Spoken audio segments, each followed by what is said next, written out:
Bom dia, Zanolo, Giovana, Ana Paula, Léo, Yamamoto, bom dia, Loá, Miguel, Gui, bom dia. Vamos chegando, galera. Vou projetar aqui para vocês. Aí. Vou comentar rapidamente, tá? Não vou, porque senão a gente fica uma aula e é muito. Esperar mais 2 minutinhos. Se vocês tiverem um grupo, fala, ó, você vai comentar a prova. Isso, valeu, Luísa. Manda no grupo lá que vocês têm. Tudo bem que eu já deixei o recado ontem, a responsa, mas amigo é para isso, né? E aí, lá, tudo bem?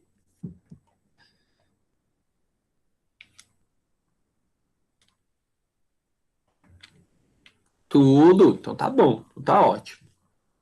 Esperar mais 2 minutinhos, porque também não é justo vocês ficarem esperando, né? Entraram no momento certo da aula. Vocês estavam com aula síncrona antes ou não? Tudo ótimo também, Luá.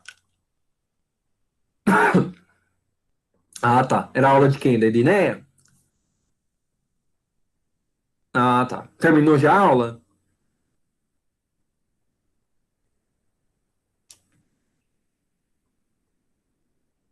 Tá, então beleza.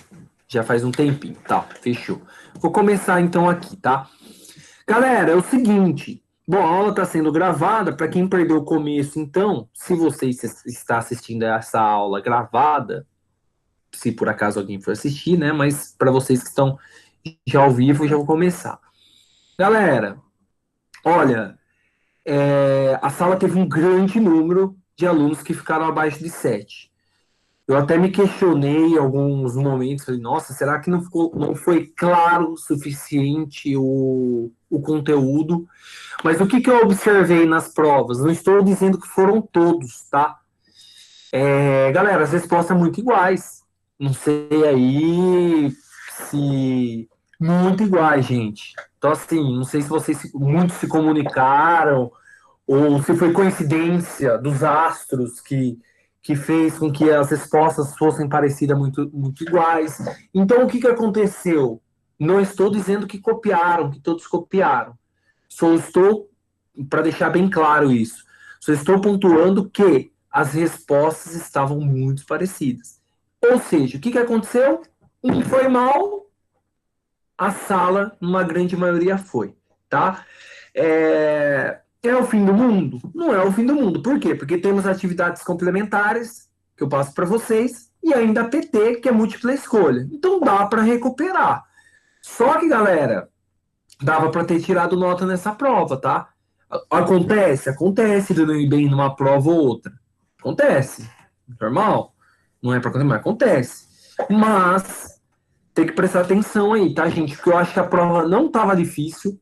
É, Faltou leitura, tá? Faltou assim, nitidamente, muitos não leram os enunciados, então respondeu assim umas coisas X, Y, então faltou leitura. Muitas das respostas, as próprias perguntas, muitas elas se complementavam, né? Então, assim, eu acho que alguns foi muito rápido no momento que fez a prova, então fez de qualquer jeito, sabe? Mas algo que chamou atenção foi o número de respostas, assim, muito parecidos. Não vou falar que estava tudo copia e cola, tudo a mesma coisa, mas a ideia era a mesma, tá? Então, assim, galera, abre o olho, tá? Para quem fez, não tô falando que fizeram, que trocaram resposta, mas se teve, fique esperto, gente, né? A gente fala tanto de corrupção, tem época de eleição aí, fala tanto de corrupção, esse tipo de coisa, e a cópia numa prova nada mais é do que uma corrupção também. Você está corrompendo uma regra, tá? Então fica a dica aí para vocês, tá bom? Vamos lá. Galera, PP, tá? Na narrativa bíblica, primeira questão que está aberta aqui. Na narrativa, mensagem que liberta e une as pessoas, o apóstolo assume pelo menos duas questões de defesa, de defesa e luta por justiça. Quais? Não precisava copiar e colar o que estava na narrativa. Porque não é essa a intenção. Eu não quero que vocês sejam uma máquina de cópia. Mas é que vocês coloquem com as suas palavras, uma maneira simples, uma maneira tranquila, eu considero, gente. Então, quais eram ali as duas questões que envolviam a justiça? Primeiro, a mulher. Lembra que a mulher era escravizada? A mulher era escravizada ali pelas pessoas. A mulher era uma questão ali, e o próprio apóstolo Paulo, que foi, junto com Silas, né, que foi preso, os dois foram presos, injustamente, e não tiveram, e foram castigados na prisão, né? E eles tiveram a oportunidade de sair pela prisão, mas não saíram, por quê?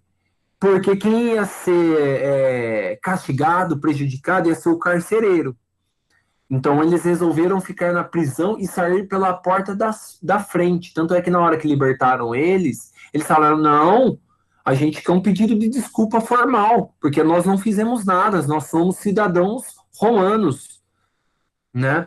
Então são esses dois pontos que envolvia a justiça nessa narrativa bíblica.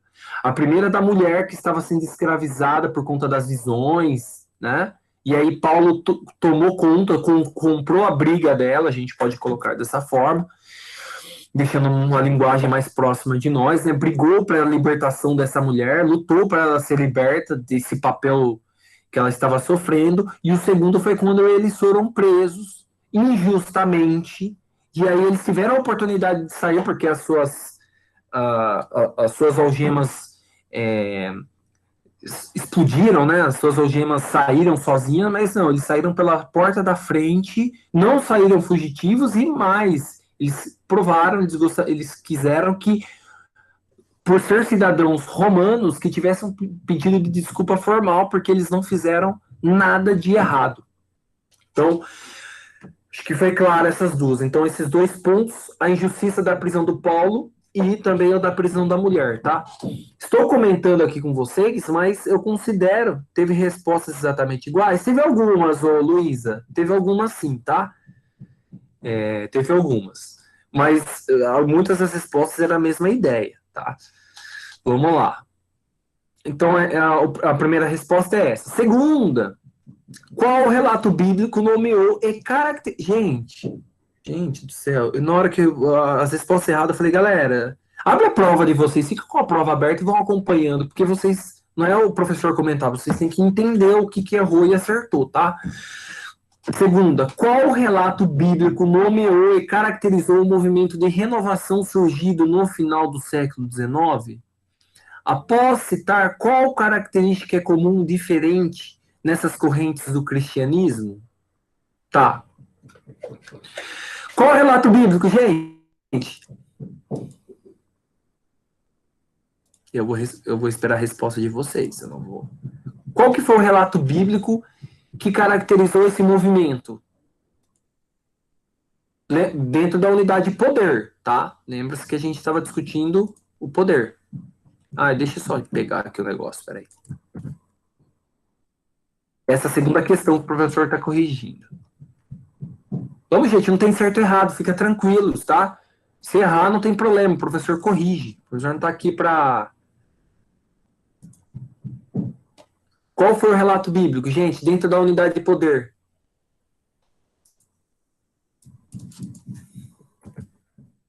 Passagem de...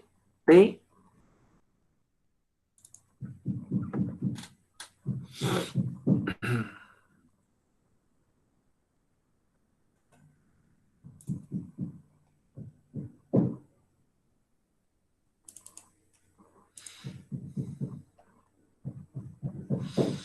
Gente, fui claro na minha resposta ou vocês estão com medo de responder? Não é para ter medo, você sabe que eu sou muito tranquilo. Fala, professor, não sei, não lembro, não entendi. Agora esse silêncio que não dá, né?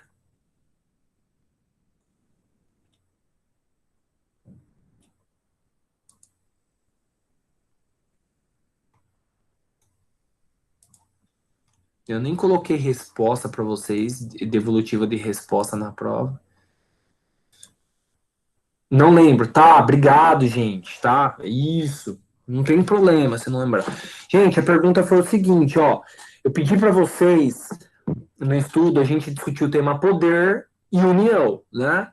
E essa questão estava dentro da narrativa poder, dentro da passagem de Pentecoste. Então, qual relato bíblico nomeou e caracterizou o movimento de renovação surgido no final do século XIX? Qual o relato bíblico? O relato de Pentecostes, que a gente leu em sala, tá? Então, é a passagem bíblica de Pentecostes. Após citar qual característica comum as diferentes correntes do cristianismo, tá? Então, o movimento do Pentecostes, quer dizer, a passagem de Pentecostes caracterizou esse movimento de renovação. Qual o movimento de renovação? O pentecostalismo. Lembra que a gente discutiu sobre o pentecostalismo? E qual que é a principal característica? A ênfase no Espírito Santo, a ênfase na intimidade com o Espírito Santo, tá? Então, a passagem de Pentecostes, quando no livro do Atos dos Apóstolos, os apóstolos de Jesus receberam o poder do Espírito Santo e começaram a orar por línguas diferentes, tá? Então, esse movimento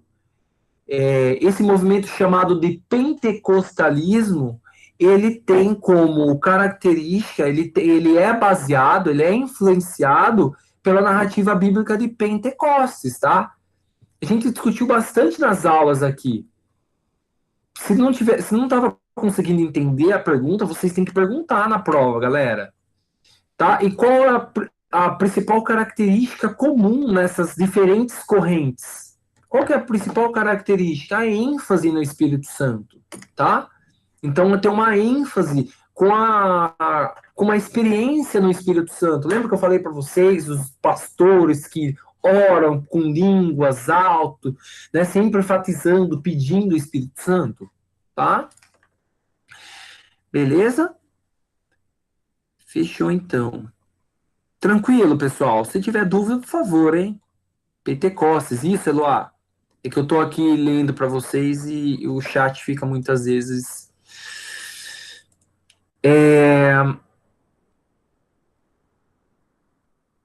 Pronto, essa daqui. Pessoal, essa pergunta, para quem não participou das aulas, para quem participou, praticamente todos acertaram, mas teve muitos que erraram. Por quê? Porque não participaram das aulas. Ó, por exemplo, hoje a gente está em 18 aqui, a turma é em 34, né?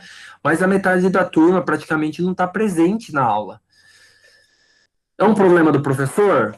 O professor está aqui passando conteúdo, vocês têm acesso à plataforma. Eu não tenho o poder de ir na casa de quem não está assistindo a aula. Então, basicamente todos que estão aqui já está assistindo a aula há um bom tempo e não erraram essa pergunta. Então eu dei um exemplo, lembra no final, sobre o ecumenismo, do poder, a importância do ecumenismo. Esse movimento de diferentes vertentes religiosas que tem como objetivo uma mensagem comum, ou a paz mundial, ou o bem comum, né, ou a leitura em Jesus Cristo, né?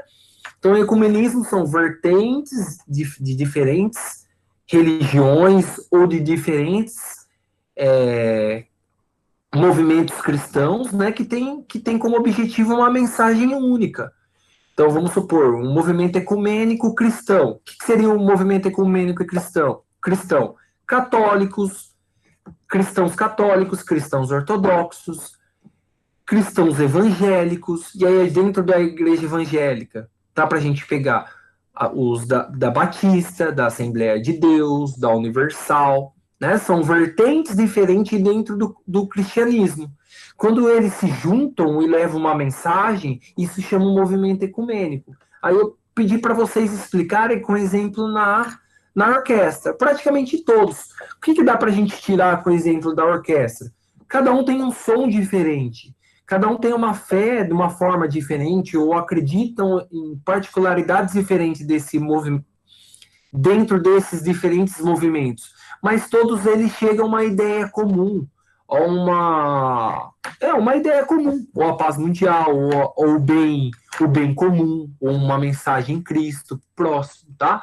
Então, qual que é o objetivo da orquestra? Cada som cada instrumento faz um som diferente. Mas quando eles tocam junto, em sinfonia, em sintonia, todos fazem uma melodia muito bonita. Então, esse é o exemplo.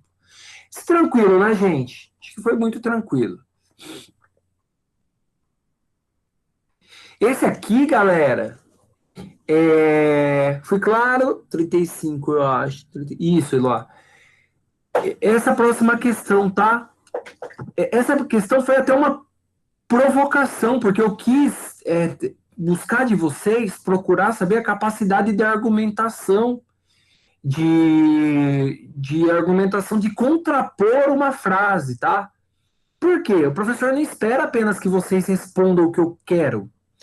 Eu quero que vocês tenham uma argumentação. Eu sei que vocês têm disciplinas para isso, né? As linguagens mesmo, eu sei que vocês trabalham muito isso, né? O contra-argumentar, construir um texto, debatendo uma ideia. Muito importante isso, porque desenvolve a nossa capacidade crítica de mundo, né? Reflexiva e crítica das coisas. A gente tem que desenvolver isso. E aí eu perguntei para vocês, coloquei na frase, o ecumenismo enfraquece as vertentes cristãs individualmente. O que eu pedi? Nesse sentido, com base em nossa frase, nessa nossa aula, perdão, comente essa frase. Então, assim, né? Teve muitos alunos que fizeram boas argumentações, fazendo um contraponto a essa afirmação, falando, não, essa frase está errada. O ecumenismo não enfraquece as vertentes, mas sim fortalece e tal. Teve bastante argumentação, porque essa era uma pergunta pessoal, tá, gente? Mas o que eu considerei como certo ou errado? Eu considerei a capacidade de argumentação de vocês, e vocês têm isso. Eu sei que vocês argumentam corretamente sobre os assuntos, vocês têm argumentação sobre as coisas. E a gente estudou quanto a isso, né, galera? Tranquilos? Então, o que eu esperei dessa resposta, dessa questão? A argumentação de vocês. Lógico, na verdade, eu gostaria que vocês a grande maioria contrapôs essa vertente, essa leitura. A grande maioria diz não, o ecumenismo não enfraquece, papapá, explicou. Mas teve alguns colegas que colocaram, realmente, o ecumenismo enfraquece as vertentes cristãs individualmente. Colocou apenas isso. Também nem argumentou. Ou seja, não assistiu às aulas e também não estudou. Porque você não consegue argumentar é porque não estudou, gente. Tá? Tranquilos? Dá uma resposta, galera. Preciso saber se tá tranquilo. Vamos lá, gente. Ânimo, nono ano. Tá? Então, aqui eu considerei a capacidade de argumentação de cada. Gente, nessa questão sobre a onda neopentecostal, a gente discutiu o pentecostalismo no Brasil em uma das nossas aulas. Lembra-se que eu falei que nós aqui no Brasil temos 3 ondas? A onda tradicional das primeiras igrejas protestantes que vieram para o Brasil, a segunda onda pentecostal, né, o Brasil para Cristo, que tinha como principal Deus é amor, igreja Deus é amor, que tinha como principal, essa é a segunda onda dos anos 50, que tinha como principal característica as leis rígidas, né? O fiel que não pode ter televisão em casa, a mulher que só usa o cabelo longo e saia comprida, o homem que só anda de calça, camisa fechada, até aqui, nos braços e no pescoço, não assiste TV, não escuta a música do mundo. Essa é uma característica da segunda onda pentecostal dos anos 50. Só que essa questão eu pedi para vocês do movimento neopentecostal, que é dos anos 70, que tem uma característica muito singular, essa onda neopentecostal. E galera, ela tá aí até os dias de hoje, tá? Retoma as nossas aulas, eu sei que vocês têm muita disciplina aí, mas lembra das nossas discussões? Quando eu falei, quando vocês estão mudando de canal, que vocês mudam para um canal, tá passando um programa evangélico na Record, ou na Bandeirantes, ou no canal X, tá? Naqueles canais não CNN, tem vários canais que só passa propaganda evangélica, eu esqueci agora. CNT, tem vários canais abertos, eu estou dizendo. E aí a gente falou um pouco sobre o movimento neopentecostal. Qual que é a principal particularidade desse movimento neopentecostal? A grande maioria, teve muitos colegas que acertaram. ênfase da mídia, poderia ter respondido. Então, qual que é uma característica? A forte utilização da mídia, dos canais de televisão, rádio. Quem respondeu estava certo, teve colegas que colocaram isso. O segundo, a ideia da prosperidade, né? Eu consegui isso. A partir do momento que eu fui para a igreja, eu consegui mudar de emprego, eu troquei o meu carro, os meus negócios deram certo. Eu acho que vocês já escutaram esses tipos de. Já escutaram esses tipos de depoimento, tá? Então, as vertentes neopentecostais, galera, deixa eu colocar aqui para vocês. É que da forma que está aqui organizado, eu não consigo ver o que vocês estão falando. É assim mesmo. Pessoal, liga o microfone qualquer coisa, tá? Eu tô lendo aqui vocês e as perguntas. Então, galera, o movimento neopentecostal ele é muito forte isso. A questão da prosperidade é muito forte, né? Eu tenho isso porque Deus me deu a dádiva. É muito João Calvino, né? Eu sei que vocês discutiram o movimento calvinista nas aulas de história, mas traz muito isso do calvinismo, da prosperidade, porque Deus me deu a dádiva, Deus me deu a virtude do trabalho, e eu enriqueci através disso. E a utilização da mídia.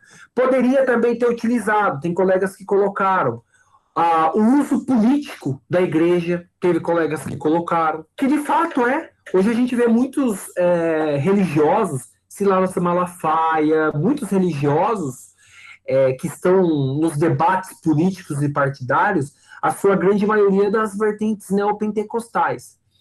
O prefeito do Rio de Janeiro, que é o Marcelo Crivella, prefeito do Rio de Janeiro, gente. Tipo, ele é um pastor, ele é um bispo da Igreja Universal. Não é à toa, é um movimento religioso que tem influências dentro da política, significativo ainda, tá?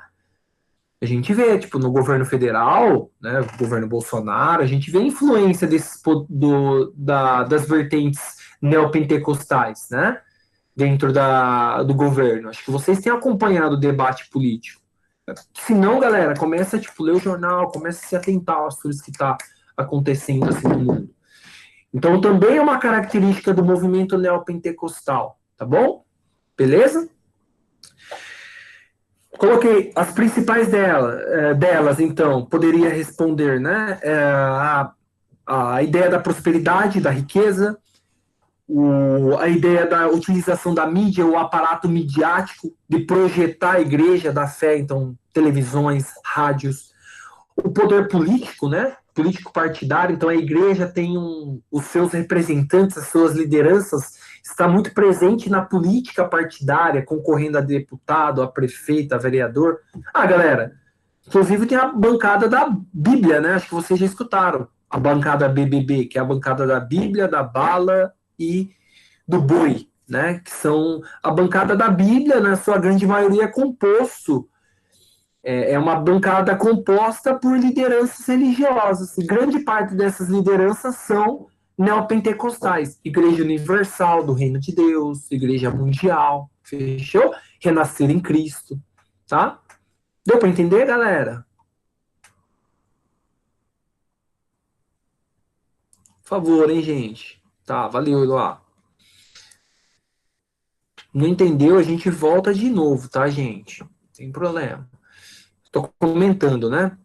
Galera, essa também. Lembra que nós discutimos sobre o movimento Krishna? O que é o movimento Krishna, né? Aquele movimento que surgiu dentro da vertente hindu, né? Ganhou uma grande projeção ali nos anos 60. Acho que vocês discutiram já nas aulas de história os anos 60. Discutiram? basicamente, né, galera? Professor Giba, algo sobre os anos 60? Eu acho que eu já fiz essa pergunta para vocês. Discutiram ou não, gente? Algo sobre os anos 60? A década de 60, maio de 68, os movimentos, Guerra do Vietnã, contra a cultura. Ai, gente, vocês não respondem. Tá. Vamos lá, valeu, galera. Então, é um tema das aulas de história mesmo. Se ainda não discutiram, é um tema do nono ano, vocês irão discutir. Tá? Então, a década de 60. Então, o movimento Hare Krishna, ele surge nesse momento.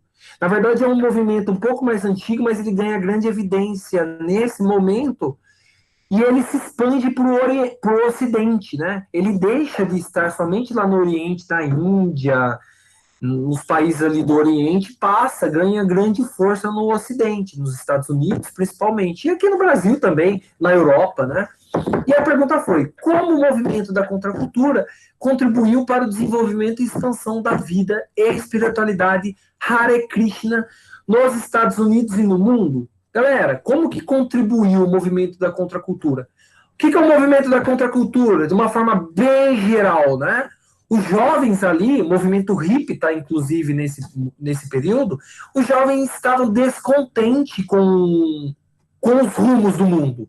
Estava descontente com a religião, estava descontente com a política, a Guerra Fria ali naquele momento estava descontente com o socialismo ali na União Soviética, ao mesmo tempo estava descontente com o capitalismo nos Estados Unidos, estava descontente com o papel da igreja e também estava descontente com a cultura posta, né? A cultura do consumo estava começando a ficar muito forte ali, o modo de vida americano, também conhecido como American Way of Life, né? É muito conhecida essa expressão, que é o modo de vida americano. Então, esses jovens da contracultura começaram a falar, não, a gente não quer isso, a gente não quer a guerra do Vietnã, a gente não quer conflitos, a gente quer paz e amor, a gente quer uma vida mais simples, uma vida sem isso do consumo, a gente não quer uma religião que oprime essas pessoas, a gente não quer países, a gente não quer sistemas políticos que não dê a liberdade individual de cada um. E o movimento do Hare Krishna, ele ganha força nesse período porque o Krishna junta isso. O Krishna, ele tem como principal base, princípio, a vida simples, uma vida em comunidade, uma vida... Bom, a vida simples, né? A vida do desapego das questões materiais, tá? Então, as respostas poderiam variar nesse sentido. Como o movimento da contracultura contribuiu para o desenvolvimento e expansão da espiritualidade dos Estados Unidos no mundo? Contribuiu porque foi o encontro das ideias do mundo mais simples, do mundo mais humano, de um mundo onde as questões materiais não eram mais importantes, o dinheiro perde a importância, tá? Por isso que o movimento hippie, o movimento hippie, ele é fortemente influenciado pelo Krishna, pelo movimento Hare Krishna. Fechou? Deu para entender, galera? Inclusive, pessoal, para quem gosta de Beatles aí, né? Se não gostam, escuta. Os Beatles, ele tem a fase, né? Se você pega os Beatles dos anos do final dos anos 50, ali início dos anos 60, os Beatles, os garotos de Liverpool, todos de gravatinha, cabelinho cortadinho, barbinha feita, né? Todos arrumadinho. A segunda metade da década de 60, se vocês pegam os Beatles, eles estão todos barbudões, os cabelos grandes, os óculos hippie. Tipo, os Beatles, eles foram fortemente influenciados pelo movimento Krishna e pelo movimento hippie, né? Para quem gosta aí dos Beatles, os Beatles é um claro exemplo, beleza? Inclusive, eu acho que dos Beatles, né? O Paul McCartney não, mas o John Lennon, que acabou falecendo, né, morto, ele deu continuidade, e o George Harrison, que faleceu em 2003, 2004, ele era adepto do movimento Hare Krishna, tá, que era um dos integrantes dos Beatles. Fechou? Aqui no Brasil também tivemos bastante influência, tá, gente? Bastante, inclusive. Próxima questão. Múltipla escolha. O movimento Hare Krishna, mais do que uma religião e uma doutrina, é uma filosofia de vida. Nossa, tá tudo junto, galera. Professor, na hora de digitar aqui, opa, é de vida, tá? Não de vida, de devidamente. É uma filosofia de vida que instiga o autoconhecimento, autorrealização, a busca espiritual interna e o desenvolvimento do pensamento elevado. Vejam, o próprio enunciado dessa pergunta respondia essa daqui, gente. Por isso que eu falo, é questão de leitura, tá? Poderia se basear até no enunciado. Mas vamos lá. Com base nos estudos sobre o tema, na unidade 5, marque um X na alternativa correta. Então vamos lá. Não há divindade no movimento Hare Krishna? Incorreto. Há uma divindade. Não há um lugar sagrado no movimento Hare Krishna? Incorreto, galera. Há lugares sagrados, né? Contemplação da natureza, conforme a gente discutiu nas aulas, são os lugares sagrados para os Krishnas. No movimento Hare Krishna, há a prática da meditação e o incentivo à leitura vegetariana e à utilização de versos simples. É essa, gente, tá? No movimento Hare Krishna não há proclamação dos ensinamentos, apenas a vivência do que se aprendeu. Não, os Krishnas estudam também, tá? Através dos Vedas, os livros hindus, tá? Mas essa aqui também era muito óbvia, assim, era só lei por eliminatória. Então, e a gente discutiu, né? Qual que é uma das características do movimento Krishna? Meditação, alimentação vegetariana, eles não comem carne, a utilização das vestes simples, né? Ó a foto aqui, ó. Tá?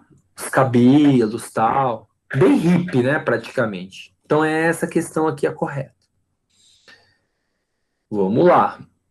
Galera, a alternativa bíblica da unidade 5 conta a história de uma experiência sobrenatural que os seguidores de Jesus viveram na festa de Pentecostes. Leia as alternativas a seguir sobre o resultado dessa experiência para a vida deles para o cristianismo. Primeiro, os seguidores de Jesus passaram a enxergar uns aos outros como irmãos, criam coragem, correto, tá? Segundo, os seguidores de Jesus passaram a viver uma experiência de vida comunitária, tiveram disposição para anunciar a mensagem. Correto, galera. Tá? E o terceiro, os seguidores de Jesus formaram uma comunidade cheia de amor. Eles se ocuparam para servir o próximo. Também correto, gente. Todas as alternativas estavam corretas, tá? Não tem incorreta aqui. Beleza? Nossa, vamos lá que eu tenho ainda que passar coisa para vocês. Assinale a alternativa sobre o movimento do pentecostalismo. Deixa eu ver se vocês digitaram alguma coisa aqui. Não. Gente, assinale a alternativa incorreta, tá? A seguir, referente à história do cristianismo no século XIX e XX. No século XIX surgiu nos Estados Unidos um movimento dentro do protestantismo chamado pentecostalismo. Correto. Tá? Foi esse movimento que surgiu na virada do século XIX para o século XX. Ok. William Seymour, nos Estados Unidos, nós vimos lá na aula sobre ele, foi um dos primeiros pregadores a anunciar a mensagem de que o Espírito Santo poderia ser derramado sobre os cristãos da mesma maneira como conta o relato de Pentecostes. Ok. Próxima.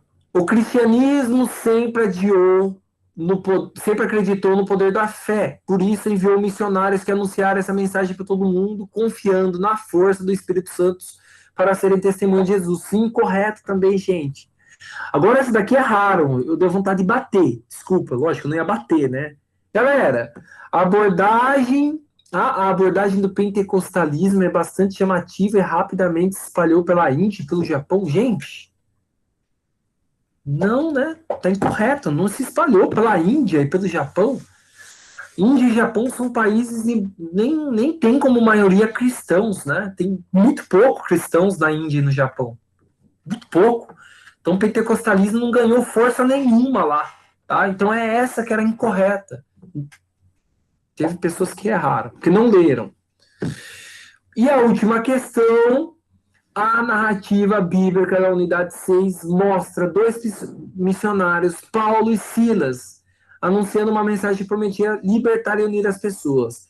Contraditoriamente, ambos acabaram em uma prisão. Sobre isso, é possível afirmar que Paulo e Silas anunciaram a mensagem em diferentes regiões, unindo pessoas que tinham a mesma fé, pessoas de diferentes condições sociais, como a mulher, o carcereiro, estabeleceram outro patamar de relacionamento com Deus. De forma extraordinária, Paulo e Silas se viram livres das correntes da prisão, mas não foram embora, né? Preservaram a liberdade do carcereiro, correto também. Gente, desculpa, eu tô lendo rápido, tá? E a mulher estava presa a uma condição de exploração, o carcereiro preso a um sistema disciplinar rígido, e Paulo e Silas livre para contar a experiência de fé que podiam libertar a ambos, tá? Correto. Ou seja, todas as alternativas estão corretas. Fechou, galera?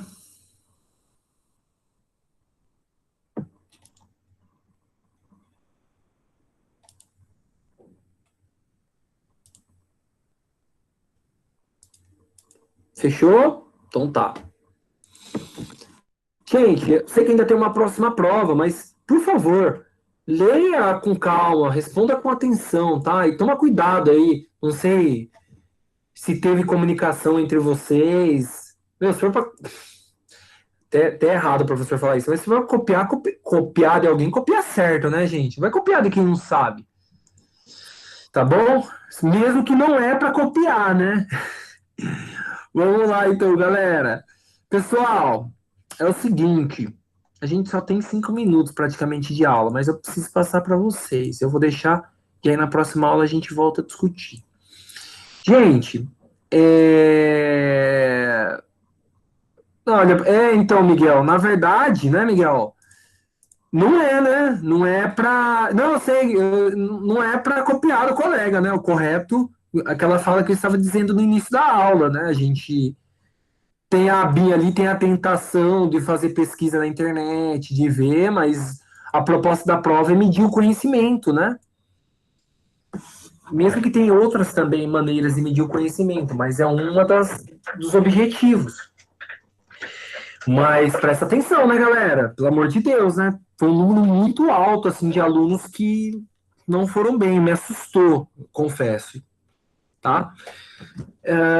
Gente, rapidão com vocês, eu vou basicamente explicar e aí na próxima aula a gente retoma.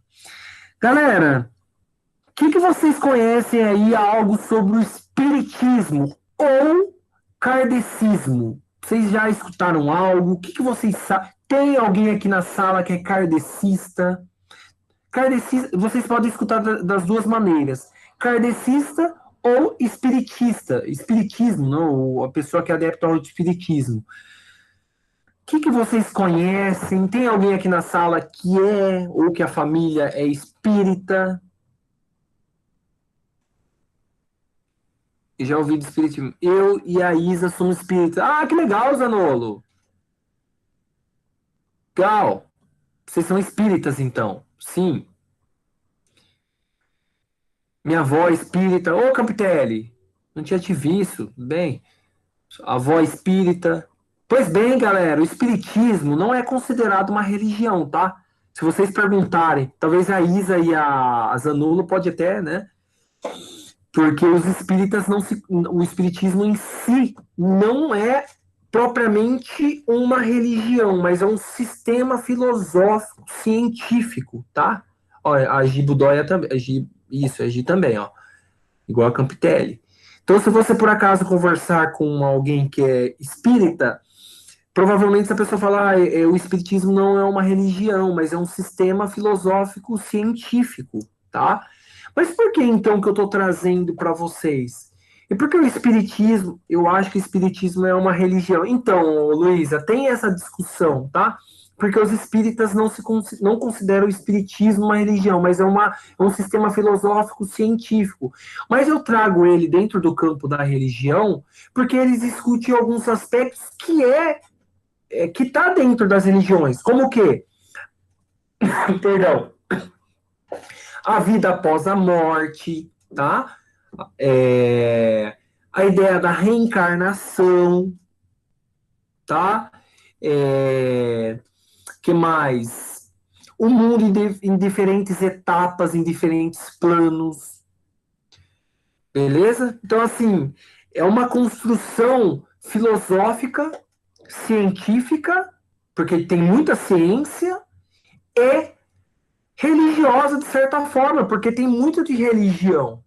Tanto é que os espíritas, galera, as meninas aqui se colocaram, que bom que vocês, né? Mas para quem tem na família também, os espíritas não necessariamente rompem com uma religião por ser espírita. Grande parte dos espíritas vão à igreja católica, um exemplo. Leiam a Bíblia, acreditam em Nossa Senhora, vão à missa, tá? Então é uma coisa, é um sistema desculpa aí sobre coisa. É um sistema que não necessariamente contrapõe a religião, ao cristianismo. Por quê? Porque tem muito do cristianismo. Os espíritas leiam a Bíblia, acreditam na figura de Jesus Cristo como Salvador, tá? Na figura de Deus, só que tem algumas diferenças diferente da Igreja Católica, como por exemplo, ou do cristianismo. O principal deles, a ideia da reencarnação, tá? No cristianismo, qual que é o principal ponto colocado? A vida é uma só. O espírito, o nosso espírito, a nossa alma é uma só. O kardecismo tem isso também. Mas a vida é uma só. Vivemos, morremos, vamos ser julgados pelas nossas ações. Vai ter o juízo final e vamos ser julgados. Vamos adentrar o reino de Deus? Vamos para o purgatório? Vamos para o inferno? A leitura cristã de mundo diz isso. Já os espíritas não. Os espíritas têm uma leitura diferente. Acreditam em planos, diferentes planos. A nossa alma, a gente já está num. E vocês vão participando, tá, gente? Se tiver alguma dúvida. A nossa alma, o nosso espírito, perdão, vamos separar aqui. O nosso espírito, ele não morre e está num constante processo de aperfeiçoamento. Ou seja, existem vários planos. Eu morro, essa é minha vida, mas a partir do momento que eu morrer, eu vou encarnar, né? E no segundo momento, depois eu vou, dependendo das minhas ações, eu posso ir para um plano mais leve, para uma outra etapa. Tudo depende das ações que eu fiz nessa terra. Então, se eu fui uma boa pessoa, se eu fiz o bem, os princípios espíritas geralmente, o princípio espírita é muito pautado na caridade, na doação, na caridade ao próximo. Então, os espíritas é muito forte isso na filosofia, na concepção de vida espírita, né? A caridade ao próximo. Então, se eu fui uma pessoa boa, uma pessoa caridosa, uma pessoa que fez bem para o próximo, quando eu morrer, provavelmente eu vou para um outro plano mais evoluído. Agora, se eu for uma pessoa nesse mundo individualista, uma pessoa extremamente materialista, apegada com as coisas do mundo, uma pessoa ruim, né, que não fez o bem, muito provável não, a gente vai reencarnar novamente nesse mundo, nesta etapa, nesse plano, tá? Então, galera, existem diferenças, tá, com o cristianismo, mas o espiritismo ele tem muito da religião cristã, do cristianismo, por isso que não é considerado, não tem a concepção de uma religião, mas é um sistema filosófico, científico. E aí alguém poderia me perguntar aqui, professor, mas científico? Mas a ciência e religião, sim, galera. Nossa, mas ciência e religião são algo que não dialoga? Como assim ciência e religião? Né? Alguém poderia estar se perguntando ou fazer essa pergunta para mim. Pois bem, galera, os espíritas é muito forte a visão de mundo positivista. Rapidinho, deixa eu fazer uma pergunta para vocês. Eu acho que ainda não, mas vocês viram algo sobre já. Falaram algo sobre positivismo? Filosofia positivista? É algo. Vocês vão ter no ano que vem com o Filô, com o professor André, mas preciso perguntar para vocês se algo se é nas aulas de história, algo do tipo. Acho que não, né? Bom, ninguém respondeu, então acredito que não. Valeu, Eloá, obrigado. Então, o espiritismo, galera, ele tem uma forte influência, ele bebe, né? Ele tem muito da filosofia positivista. O que que é a filosofia positivista? Foi uma filosofia que surgiu no século, entre o século XVIII e o século XIX, e tinha como a principal fundamentação a ideia da evolução da sociedade, né? A sociedade positiva, né? A filosofia positiva é muito a ideia do processo da evolução do mundo, da ciência, tá? E o espiritismo ele bebe muito disso. Por isso que é complexo falar de positivismo. Na próxima aula a gente retoma isso. Em 10 minutos é muito complicado, mas é só para vocês já terem esse contato. Então, de onde que vem o positivismo dentro do espiritismo? A ideia do aperfeiçoamento do espírito, tá? Das etapas, desses planos. Então, eu reencarno, encarno, reencarno, encarno. Fui uma pessoa boa, reencarnei no mundo, encarnei, né, no mundo, numa etapa superior, num mundo melhor do que esse, tá? Beleza? Gente, então a gente vai combinar o seguinte, que já está entrando o horário da outra aula. Esse é o seguinte comentário, é combinado nosso. Eu vou deixar esse material para vocês. Vocês vão fazer a leitura desse material. É pouca coisa, hein, gente? Vocês vão fazer a leitura desse material, tá? Registrem as dúvidas. Registrem as dúvidas. E aí, na próxima aula, a gente vai retomar novamente, tá? Porque em 10 minutos é muita coisa para discutir em 10 minutos, ok? Então, lê esse material e responda essas 3 questõezinhas, que está baseado no material. Professor, não consegui responder as questões, não consegui entender o texto. Tudo bem, na próxima aula a gente retoma. Mas procura responder essas questões, tá? E registrem as dúvidas de vocês. E aí na próxima aula a gente retoma. Combinado? Combinado. Tá. Galera, outra coisa também que eu vou combinar com vocês, que eu quero. Se vocês tiverem parentes que são espíritas, traz esse debate, conversa com eles, e na próxima aula a gente faz um debate, faz um diálogo sobre o espiritismo. Que eu quero escutar um pouquinho de vocês, o que vocês acham sobre reencarnação, sobre vários planos de vida, o que vocês acham, se existem vários planos mesmo de vida, se vocês acreditam, tá? Discutir um pouquinho sobre a filosofia, sobre a ideia da alma, da imortalidade da alma. Eu quero discutir um pouquinho com vocês, tá? Que é muito legal isso, da alma não morrer, é muito rico isso no espiritismo, beleza? E a principal figura do Allan Kardec, que foi o principal, né, foi a principal liderança, foi a pessoa que sistematizou a filosofia, né, o sistema científico-filosófico kardecista, tá bom? Beleza? Galera, gente, um grande beijo a todos. Coloca um presente para mim aí, tá? Gente, venha para a próxima aula, chama os colegas aí. Por favor, hein? Espero vocês. Vamos fazer um debate na próxima aula com isso, tá bom? A aula só é interessante se tiver a participação de vocês, porque senão a aula fica chata. Então, um grande beijo a todos. Se cuidem. Falou! Próxima aula a gente volta a discutir, tá, Luísa? Foi muito rápido, foi 5 minutinhos aqui. A gente volta a discutir mais.